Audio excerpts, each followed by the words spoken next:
Okay, welcome back fans and friends. For this upcoming video we have MiniGT's Nissan Skyline GTR, Nismo S-Tune, and number 107 from their series, from TSM models, 164 scale obviously. Clearly an age advance over the regular Hot Wheels with 14 plus rather than 8 plus. It's a collector's model, and I think they're not suitable for children. It means you don't use it in toy sets or like a projectile, but also the small parts are probably very easy to break. Most models, the more things you have moving, like opening doors and so on and so forth, like from green light opening hoods, can possibly break depending on how well or how not well they're made. And true scale miniatures is what TSM stands for. You guys don't know, you now know. And based out of Hong Kong and China. And you have here all the normal stuff. The licensing from Nissan, the tells you exactly what's in there. Nissan Skyline GTR R32 and Nismo S-Tune Silver RHD, which stands for right hand drive.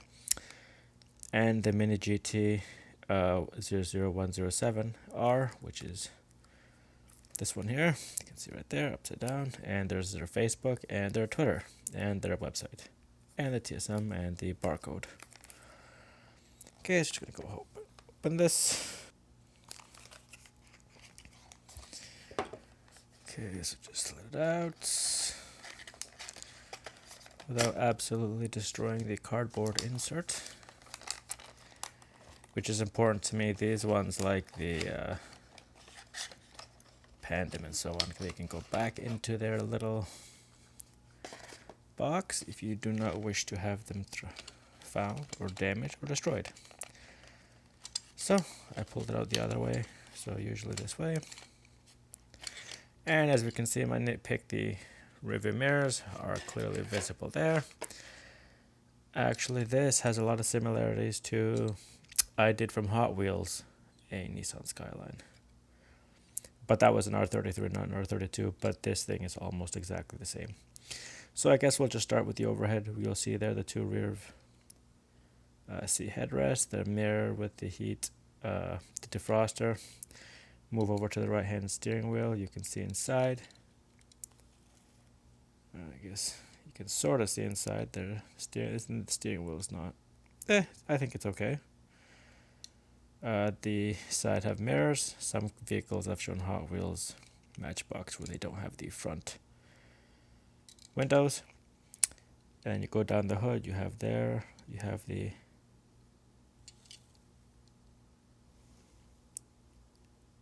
GTR and the Nismo on the front left of the vehicle. And moving to the front, you have Nismo on the front. And this is the difference when they make, looks to me like almost like there's a hole there, because you don't see it here at all. I'm kind of worried. But you can see there's a little bit of extra material. It's not terrible. But it seriously does look like there's a hole there, which would be disappointing. Because, and also if you guys take a look, you can see that this mirror looks like it wants to fall off. So I guess I'm not going to be playing around too much with this one. I'm afraid of breaking it. And you can see there Nismo as well, GTR.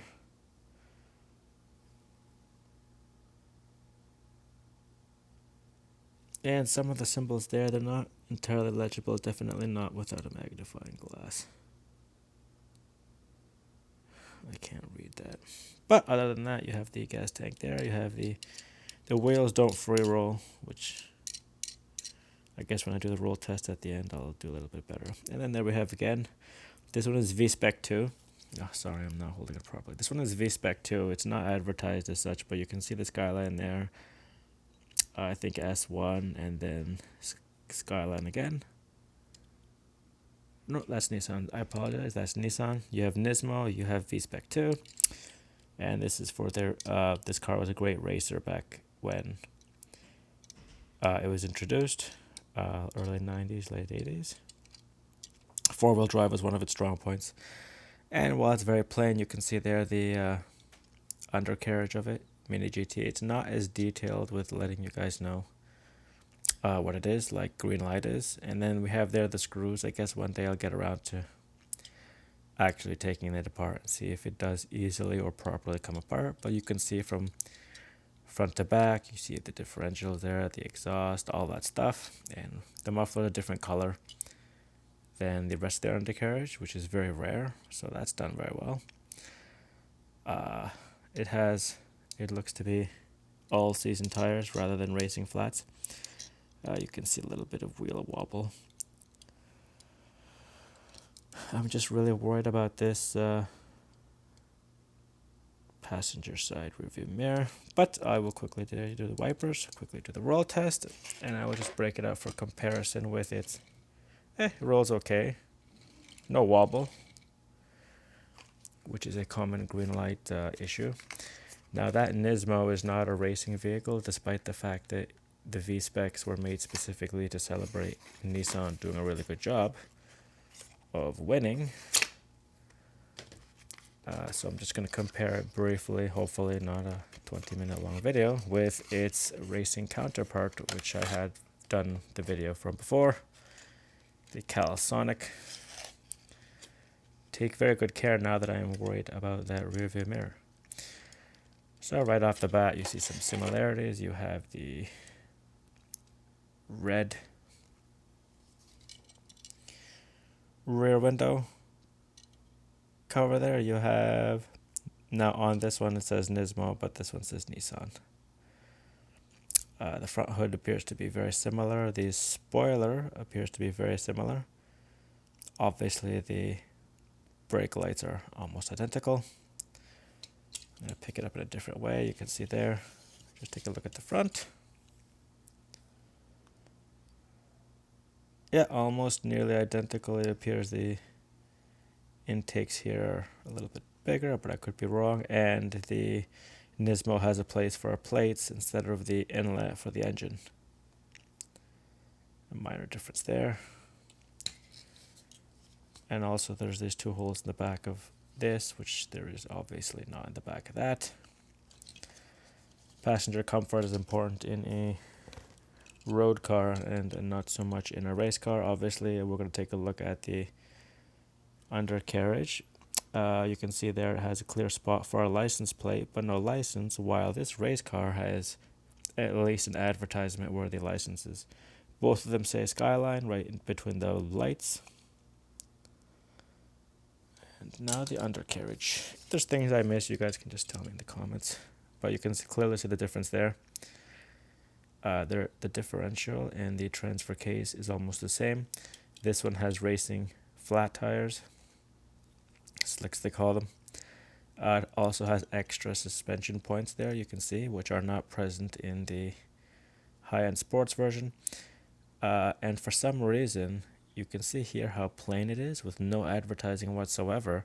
While on this one, they've gone the way of, like I said before, the green light, where you can actually tell what year the car is, used under the license, obviously Nissan.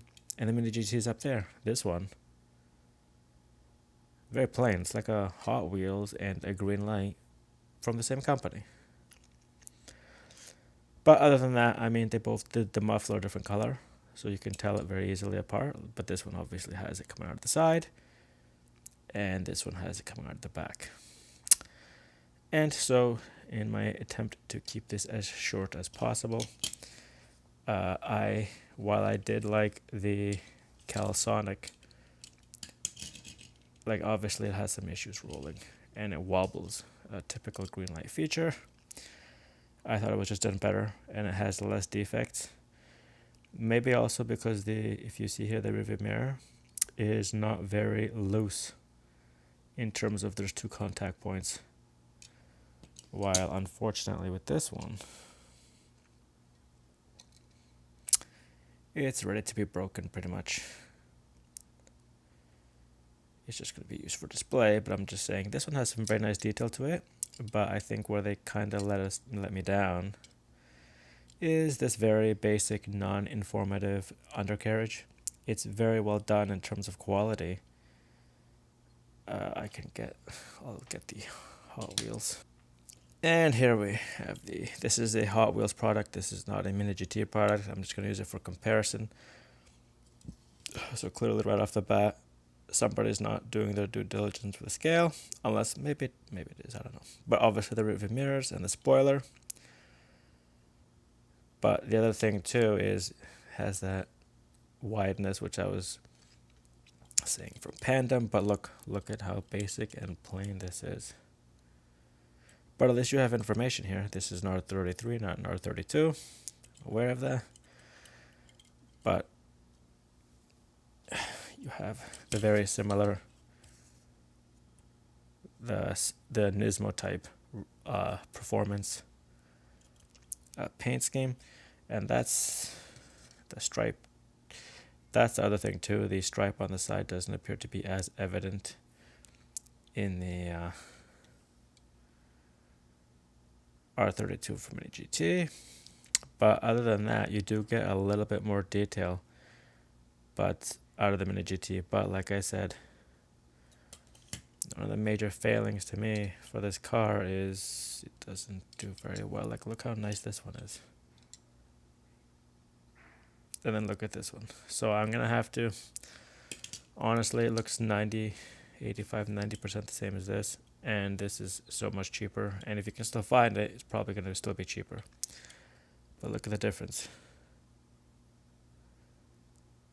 Anyway, I'm going to try to cut this video short because I could go on forever. There we have, that's the Hot Wheels, by the way. It is not a MiniGT. I can highly recommend this one, and at least something, it is done much later. It is a 167 instead of 107, and it is made, perhaps they correct some things that were not as good before. So I'm hoping that that is what they've been doing. So I can highly recommend this one. This one, if you're really a fan, I was too, plus I got a good deal for both of them. And then obviously the Hot Wheels is the Hot Wheels. You get it when you find it. And there you have it. Sorry to keep running on and on and on, but there was a few things about this that scared me. That little hole there, the mirror that doesn't look like it wants to stay for much longer, and the very plain undercarriage, which hopefully they have corrected. Anyway guys, thanks for watching this long one. A little bit of rambling, but I guess trying to get into better detail and trying to get better at this, so hopefully that it's in that direction. Anyway, thank you guys for watching this video on this car, not those ones. Those ones are just, I like to compare them if I have them handy. The R32 Nissan Skyline GTR from MiniGT TSM models, and thank you guys for watching, and until the next one.